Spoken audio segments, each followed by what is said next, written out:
everyone, and I won't keep you much from the tea break. These were quite interesting sessions, and we kept talking about artificial intelligence and automation, and now I feel comfortable that probably a little bit of what I'm going to talk will also talk about automation and how probably all this information which we have so much in our hands is changing the clinical scenario. First, I was feeling a little apprehensive because I'm feeling like a fish out of water among all the lab people, being a pure clinician myself. But probably now is the time when the bridging between the clinician and the lab people is going to increase day by day. So we need to fall into place. So first of all, we always start with definitions. Definition of clinical genomics. So it is a medicine, and it is probably the oldest field of medicine, but probably being integrated into diagnostic, it has taken a lot of time because there was very many gaps which needed to be filled. So whenever we are using genomic information about a patient for clinical care, it is known as clinical genomics, and it will ultimately lead to health outcomes as well as policy making from point of view of health implication. So in short, if we say, then the study of clinical genomics is just combining clinical data and genomic data. And this all depended on the Human Genome Project. So the Human Genome Project showed us the way how to move forward. It was launched way back in 1990s, even though the work had started from 84 or 85. And it was launched in the US, 6 countries participated, 20 different centers in these countries. And the first draft, which came out in 2001, so it took almost 11 years to get one human genome in place. They had predicted that it would take 15 years and $3 billion, but they were happy that finished it 2 years ahead of time and a little bit less than $3 billion. So that was 2001. So what we concluded that each human being is made up of 3 billion base pairs. We are 99.9% similar to each other. But it is that 0.1 million difference which will make Narendra Modi and me as me. So that difference is among two human beings, what makes you what you are. Whether it is a normal person, whether your patient has cardiomyopathy, whether your patient has a blue iris. So that difference is more important when we are talking about genomic medicine and clinical care. So just a food for thought that 3 billion means 95 years in seconds, right? So, and it is still an ongoing process. While I was making the slides just a day before that, it is still not complete. Finally, have we still got our whole genome with us, or there are still gaps? So here we can see that, okay, this doesn't seem to work on this. So we have approximately 3 billion base pairs. So the 21,000 number has come down to 19,969. 2,000 new genes from 2003 till now are there in this final draft, which was based on telomere to telomere consortium. So one end of the chromosome to the other end of the chromosome, all 46 of them. So now this is what we have finally got day before yesterday. And it still goes on. And this has all happened because of innovations. Innovations not only in medical field, but innovations in chemistry, in optics, in fluidics, in computational hardware, bioinformatics solutions. So it is again all non-medical fields which are helping the medical fields come to this conclusion. So something which took 2000 like 11 years, now we can do it in few hours and at probably $100 for your genome. That is not a dream anymore. And there is like this whole revolution. Some 2,000 machines working 24/7 for 11 years to give you one genome. And now one machine working for few hours and you get your whole genome in your hands. So that is how we are proceeding and going fast based on this NGS, which is next generation sequencing. So COVID has brought out everyone being knowledgeable about variants, about genomic testing. So these are not jargon words anymore. We know what next generation sequencing it is. So it is a modern, high throughput, massively parallel. So at one time you can test all your 20,000 genes in one go. And it is a rapid DNA sequencing technology, unlike the conventional method which was known as Sanger technology. So we started with Sanger, now we are at probably next generation sequencing because of the technology. And there is a Guinness Book record in 5 hours. So you're standing in your emergency room, you're standing in your ICU, you're in an NICU, critical patient in front of you, you take a drop of blood, send it across. By the time you're stabilizing your patient, you have his genome, you know what he is predisposed to, you know what complications can occur due to a drug, what antibiotics he is sensitive to, what microorganism he is infected with. You can get that at the bedside. So genomics is not a bench-side science anymore, it is now a bedside science. So this is what the future, I think very near future, in which every lab would have a bedside genomic analyzer in their bedside, and you can get an answer within hours. So genomic medicine, a very good paper, I will be quoting it again and again. So it is in progress. There are definitely pitfalls, but it promises you a lot. So this is quoting the author, Jay himself, that this 50 years of feat, when we got to know that DNA is just a double helix, to knowing that you have 3 billion base pair, can be equivalent to your journey to the moon and back. So it is such high for what medicine field is. But what we need to know is, it is not the similarities between us, but the unique phenotypic and genotypic differences which make us unique. So we have to use the genotypic differences among us to make use of the clinical science to come to a diagnosis. Okay, so we also know that it is not genomics, but environment also which play a role. As clinicians in India, we still focus on the other end of the spectrum, right? We are still focused on infectious disease. We are still focused on scurvy, like vitamin C and the patient's disease. Okay, so that is the other end. Tuberculosis, is it environmental? We know that there are patients who will be rapid responders, there will be patients who will be slow responders, there are patients who are multi-drug resistant, they may not respond to the first generation tuberculosis drugs, so you have to go for the second, third generation of anti-tuberculosis drugs. So that is what tuberculosis is, that the host response will be dependent on his genetic makeup, whether he will be responding to any anti-tuberculosis drug or you have to directly go for the next generation. On the other hand, you have a purely single gene defect known as Duchenne muscular dystrophy. So why it is important for that? Because now treatments are coming out for different genetic disorders. They are not like thrown to the bin that okay, now you have DMD, go home and wait for your death. You have SMA, go home, wait for your death. Now is the time when gene therapy is coming in, gene editing is coming through, and we need to have that for our patient management. So one spectrum is DMD, the other spectrum is scurvy, a very pure environmental, and in between we have the whole lot of complex disorders which make the bulk of our OPD. So whether it is hypertension, coronary artery disease, congenital heart diseases, or like simple as a clubfoot. So they are genetically predisposed, but environment also has an equivalent role, and this is what is going to play a difference in recent future, where complex disorders are being focused on for predictive testing. So though genetic disorders are rare, they have simple genetics, the risk of recurrence is quite high, and hence we need to pay attention to them. On the other hand, the complex disorders are very common, but the risk of recurrence is less, and they are multifactorial, so they are difficult to counsel as far as risk of recurrence or genetic diagnosis is concerned. So now we have to understand that genetics and genomics does have a huge impact on your health and disease.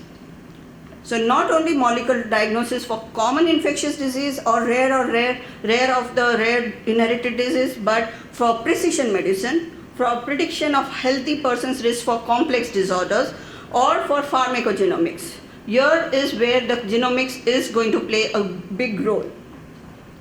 So the bedside work has been done. We have gathered all the genes. Now it is the role of the bedside people or the clinicians or the laboratory people to understand that how we can help the patient get a diagnosis, and not only in one segment but all segments, whether it is a neurogenetist, whether it is a nephrogenetics, whether it is a cardiologist dealing with different inherited disorders, or reproductive genetics. I think reproductive genetics has taken up genetics with open arms, be it NIPT, which is non-invasive prenatal testing, be it PGS, pre-implanted genetic screening, or newborn screening, or even carrier screening. So reproductive genetics is one section where genomics has played a very, very big role. And not only, there is no age group. Like we cannot say, okay, we'll test only adults. Right from non-invasive prenatal testing when the baby is in the womb, to old age, when you have cancers and when you know you have been given multiple drugs. A patient with hypertension, the conventional way is you start with one drug, he is not responding, increase the dose, keep increasing the dose to the maximum, not responding, then you add the second drug, then the third drug, and say trial and error. So something will work. But now if you have a patient with hypertension, you take his prediction risk score, you take genomically what drug would help him, you may not even have to try the other drugs. So this is what precision medicine is. So one medicine for one person. You cannot give one medicine to everybody having hypertension. So that is how genomics is helping by way of pharmacogenomics. So either during the pregnancy, during NICU period, childhood disorders, we are celebrating the Autism Awareness Month this month, and yesterday it was so we know how it has helped many of the families understand that what is happening to their child, right? So polygenic risk scores, again, a big important topic of discussion, and it is not like slowly, there is an exponential rise. From the time it has come into the market, even direct to consumer has come out in a big way, but there are certain ethical and social issues which need to be addressed before we embark on full-time DTC. But as you see, genome sequencing has come up exponentially for diagnosis of rare genetic disorders to be started with, but now they are also being used for common disorders. So many of the clinicians feel that we have a very good backup of radiologists, of pathologists, of every field of diagnostics which can help us give a diagnosis. Then why do we need a molecular diagnosis? Many of us feel the same. Why do you need? So initially they were saying it's such a costly test, my patient will not agree. But when we compare a patient who has to undergo a kidney biopsy or a liver biopsy, and then you get an inconclusive result, and you're still at the same point whether my patient has steroid-resistant nephrotic syndrome or not. They are still in the dilemma, and their poor child is being fed on steroids for such a long time. Will a genomic test help? If we know from the start that the child is SRNS, we will not even give steroids. We may directly go in for immunosuppressants. So this is changing. Like many clinicians are now even bypassing a biopsy in a child with DMD. They directly, we know a typical case of Duchenne muscular dystrophy based on the clinical phenotype. We do a CPK, we go for genetic testing, and in 4 weeks you are having a diagnosis whether the child is having a deletion or a point mutation. So this is how genetic diagnosis is probably going to bypass a few of the invasive tests which may not be as cost effective as the genomic testing. So yes, for many things we have a combination, but when we need to do a carrier detection, when we need to do a risk of recurrence, when we need to do a prenatal diagnosis, these tests would probably not help. A neurodegenerative brain disease, you cannot do a fetal MRI in a fetus till he passes the 24 weeks of gestation, and then it is too late to take a reproductive decision because we have the MTP Act, we have the PCP-NDT Act, which have a cutoff of 20 weeks. So how do we help this family? So for the individual, yes, the prognosis helps. Whether you have an autosomal dominant retinitis pigmentosa, you have an autosomal recessive retinitis pigmentosa, you have a mitochondrial disorder, the prognosis, the life expectancy, the social acceptance, everything would finally depend on his molecular diagnosis. A couple wants to get married and somebody like their maternal uncle's daughter has albinism. So will my daughter go in that family, and is she at risk of having a child with albinism? How do we answer those questions until we do a detailed carrier detection in that family? So that social acceptance at all levels is dependent on a final diagnosis. And as I always say, no diagnosis is better than a wrong diagnosis. Stamping a child with a disorder is a lifelong diagnosis. He may be lost before the family comes for a prenatal diagnosis. Just on a suspicion of Down syndrome, you cannot test the mother for Down syndrome, and if it is negative, you cannot say that the baby is going to be normal. right? So sometimes stamping a wrong diagnosis is worse. So the clinicians have a way of saying a provisional diagnosis based on the investigations. They might get differential diagnosis, but the final conclusive diagnosis before embarking for a reproductive decision is always based on a molecular diagnosis. So yes, risk of recurrence, prenatal diagnosis, and carrier identification, molecular diagnosis is the way.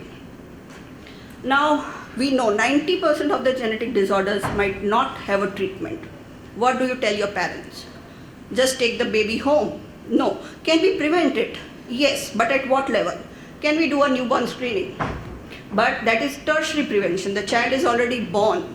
He will have the complications, so we can prevent the complications. We can send him to a surgeon first. We can send him to a ENT person, but those are all complications. The child has already been born. Very few disorders which can be treated as soon as they are detected in the newborn period. There is a whole list. Secondary prevention, so first child has been born, can we prevent the second child from being born? So yes, we can do a prenatal testing by the CVS or amniotic fluid in the fetal stage, that is known as prenatal diagnosis. So again, that is a secondary prevention, because then you will have to take a decision of terminating the fetus if it is affected. So we have an answer to that. We can go in for pre-implantation genetic diagnosis. So it will bypass a normal conception. You may have to go for an IVF, but you will do a pre-implantation genetic testing. Implantation will be done after the embryo has been found to be devoid of the disease, and you will have a baby probably free of that disease in your family. And then, is this a better way? Doing a premarital or preconceptional carrier screening. So that would be the primary prevention, that you don't even allow a baby to be conceived with the disorder. Is this a better way of going, that instead of matching the Genome kundlis, let us just match the gene kundlis? We still do that in India, but isn't this better? So that is the point of thought which we can move forward, and this is not funny thing anymore. Like in India, they will say there is lot of stigma. If you are a carrier, nobody will marry you. But this is becoming a reality. Mediterranean areas, the religious leaders came forward with the government to say that every couple has to be investigated for thalassemia before they get married. The religious leader had the right to refuse marriage if they are carriers, and only 8% of the couples refused to listen to the religious leaders. They got ahead and got married. But then they have the option of preconceptional testing, they have the option of doing a prenatal, they have the option of not having kids. So that is totally a personal decision. But this is very recent, just last year. And it is not that we don't have treatment for SMA. We all know how much crowdfunding has gone into 2 or 3 kids, but a 16 crore drug, which even we are even not sure what the cost of long-term effects are. Both kids have died because we were too late probably, right? So even if we have gene therapy currently, is it feasible for our world, not only in India, everywhere? Like a 16 crore drug, and we don't know the long-term prediction. So yes, we may go in for a premarital carrier screening. And clinical genomics, like I was feeling a fish out of water. Many of us, even my own colleagues ask, what exactly do? You just look at Down syndrome. Or, extreme, are you doing gene editing? So these are the extreme 2 things which I get to hear, that what exactly do we do? But it is not a fish out of water. Every lab wants to enter into molecular genomics, molecular genetic testing, because we know the implication of doing a molecular diagnosis now. And just a coincidence that it is 2022 and I'm speaking about this, that we can't do, or what can we do about it? And it is going hand in hand. So it's not like the Bedside has completed their work and they are out of action and now the clinical genomics will take. No, they are still working hand in hand. If we have a drug for non-small cell lung cancer, or we have a drug or a gene therapy for sickle cell anemia, we are working along with the clinical genomic sciences and the clinical medicine side. So Bedside has not remained a Bedside, it is now translating into the Bedside. The only challenges, just like I am facing, is how can we better train the next generation clinicians to practice? It is a part of a curriculum in MBBS level. That was one topic which we used to leave out. Even in MD, like 10 mark का short note आएगा, छोड़ देते हैं यार, 90 marks में से ले आएंगे कुछ. So clinical genomics or metabolic and genetic diagnosis in that Nelson was one chapter which everybody sort of passed out. But I read it. I read an approach to newborn with metabolic disorders, and luckily that question came and I got my extra marks. So that is your interest, how you want to move towards it, or whether every person as soon as they enter the MBBS they should know about clinical genomics. And how can we, it's very complex, this knowledge is not very easy, so should it be accessible to every practitioner, or will they go wrong somewhere? So then there is no single test. We cannot do next generation sequencing for every test. DMD needs to do an MLPA, for autism we need to do a microarray, for triple repeat disorders we need to do a TP-PCR. It is not that everybody can say, okay, now go and start doing NGS for every patient which walks into your clinic. So we need to know how and which test needs to be prescribed, where it needs to be sent, who can send it, who can write it off, and does a negative report means that I'm free of any genetic disorder, right? So that is the biggest question. And then is, if I send this test, will it change the management in my child? My child has autism, I'm spending 40,000 rupees for a test. My child will be okay? So that answer needs to be there for them. For that, pre-test counseling is very important. So this is where I'm moving to predictive testing. So there is one person, the clinician always asks a family history, but as a passing family में और किसी को hypertension, diabetes, tuberculosis है, that was how we were taught to take a clinical history, right? But to sit and say at what age he was diagnosed, did he probably die of complications early? So when you get those answers, you understand that this person is at high risk. So yes, you did his ECG, you did his treadmill, it's fine. His cholesterol is a little high, you are putting him on statins. But then he comes to you and asks that, I have heard about this test where they will predict my risk. So should I do it? So if we don't know about it, because I am aware that the patient is much more aware of genomic testing than the clinicians are. They will bring this big file about their child that I have heard about these trials going on. I have heard about this treatment. Why didn't you give me this test? There was a case. The female said that why I was not offered NIPT when it was available. Because the clinician takes the decision this patient will not be affording. And so they don't even offer the test. So that is again a medical negligence now. So should he get the test? Will it change anything?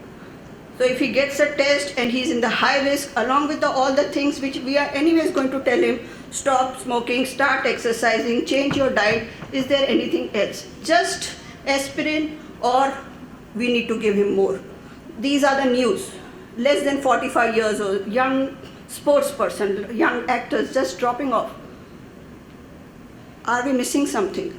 Could we do something to get an early diagnosis in them and probably give them a safer period, cardiac channelopathies, cardiomyopathies, or any sodium channel abnormalities which can give this to the world. So can we prevent them? So yes, we have certain risk factors. Many of them are genetic. So if we do a genetic prediction, or we do a risk factor assessment along with genetics and their lifestyle, can we give them something else? Some more treatments, some more therapies?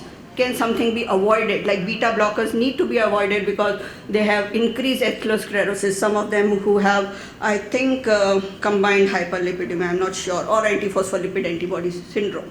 So this is what everybody thinks is our role, that we want to predict and give designer babies to the world, that as soon as the child is born, we have their whole genome patri and we will put it in a smart card in their pocket. Yes, it will come, probably it will come. But unfortunately, this is where we are still. We are still working hard to prevent situations like this where a mother has lost 4 babies with the same condition. And even in the 5th pregnancy, she reached at 27 weeks, where we are not able to do anything for the mother or the family. 3 cesareans. She has no other options left now, right? So what could have been done? At the first, it's okay. It was an IUD, multiple reasons. Second, 2-year-old child. Till 2 years, we didn't get a diagnosis. And then the 3rd child who lived till probably 3 years, still we don't have a diagnosis. Where are we? So if even in the child we didn't get, could we have done a carrier screening? It is a consanguineous couple, do a carrier screening, we can predict their carriers, do a prenatal. and probably at least one child normal for this couple. I think this is a very big balancing point which the genomic people are doing, and we need the help of the entire clinical segment to help us with this, right? So we are balancing on the extremes, but hopefully we'll do something. And my journey is also being quite spectacular when, for one test, I had to send it to the UK in 2008. The husband, he had Marfan syndrome. He lost his father due to Marfan syndrome. His maternal aunt didn't marry because she also has Marfan syndrome, all clinically diagnosed. But he said that till I get a diagnosis, I will not get a child. He got married 7 years. We sent his sample, and there's so much limitation in sending an EDT also to the UK. There's biological hazard. We extracted the DNA, we lyophilized it, we literally snuck it in a bubble pack and couriered it. The courier itself took 2,000 rupees. So he said, okay, no problem. But the cost was 1.5 lakhs for one gene. And it took almost 6 months to come. When it came, we did okay, now you can go ahead. Wife was pregnant, we did a prenatal testing by CVS, and since we got the mutation, we did Sanger at Kangaram, and luckily the fetus was not affected, and after birth he did send me thank you note. So that was 2008. Now, suspected Marfan, I call up a representative, he takes the sample, I just write the cost of test, 1.5 lakh, now it is 10,000 for single gene. We sent it, but it was not Marfan syndrome. It turned out to be contracture arachnodactyly. So the prognosis is different. The risk of recurrence is different. And the family screening becomes difficult. And now this took just 1.5 months. So this is the journey of clinical genomics progression. So just to summarize that, yes, we have to implement next generation sequence into clinical applications. We have to order the test, but where to send, what to send, when to send, and when the results are got, how to interpret it, because familiarization of the reports is very important. We have to understand the validity of the report, the utility of the report, as well as the ethical issues. Medical, legal, ethical issues, you may be in a lot of trouble if you do not have a pre-test counseling done or a signature that they are sending the sample on their own, and the sample will be stored for future referral research purposes. So the genetic labs have to be very careful when they take the signatures of the patient for this. So pre-test, post-test counseling, and a written informed consent. So every diagnostic genomic lab will have their own test requisition forms. They will have their whole consents what they have to be received, and for DNA storage. So we just need to conclude that it is changing patient care. It will definitely enable a high number of patients to benefit from personalized diagnostic and personalized therapeutic care, and not only rare disorders but also common diseases. So yes, genomics is going to be burdened a lot, but that is how the way forward is. Welcome to the era of clinical genomics. Thank you.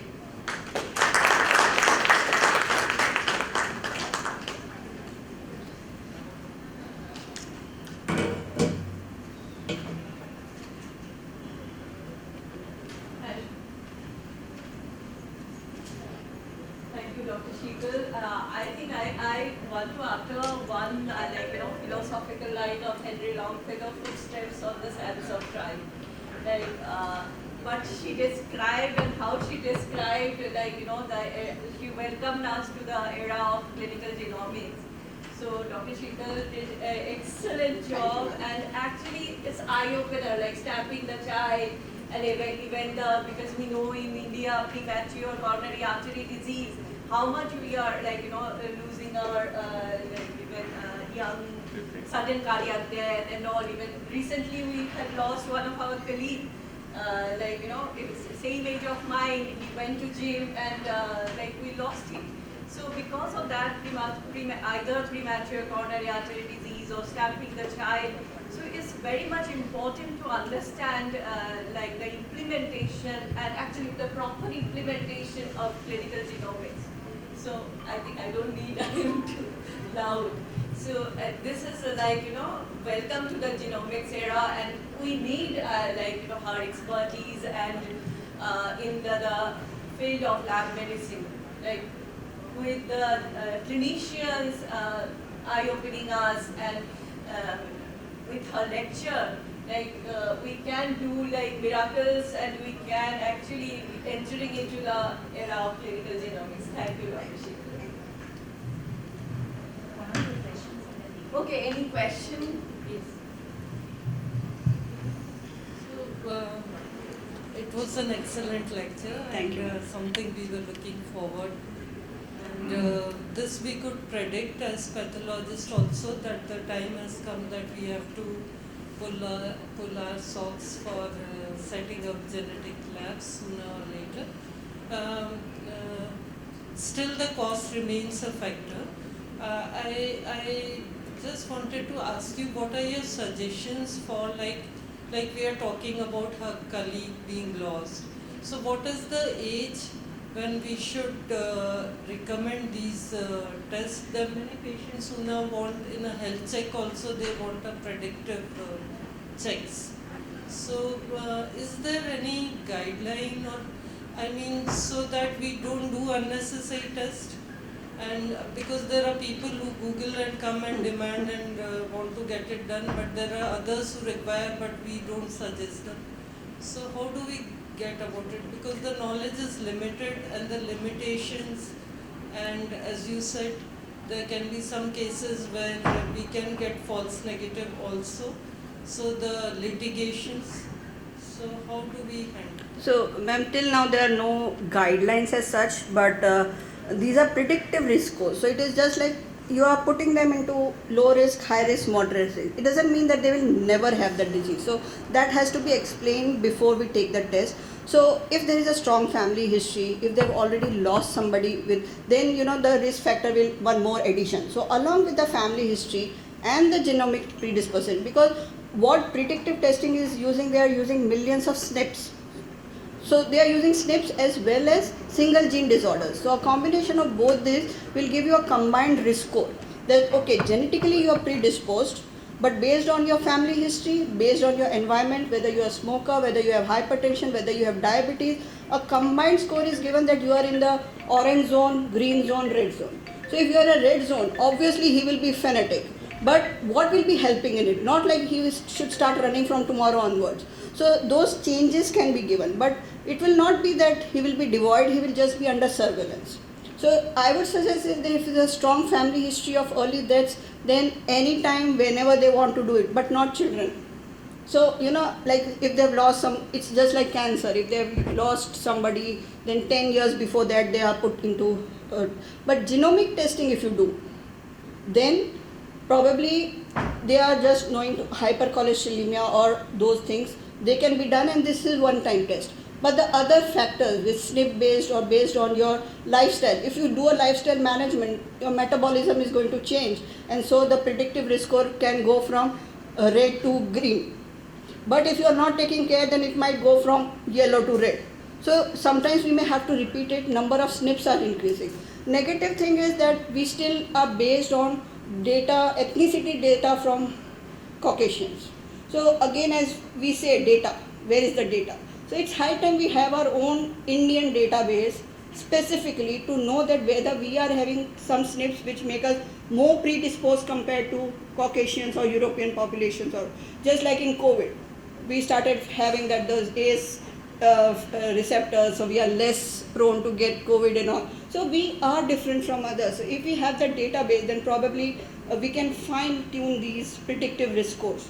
So again, it is just a sort of prediction.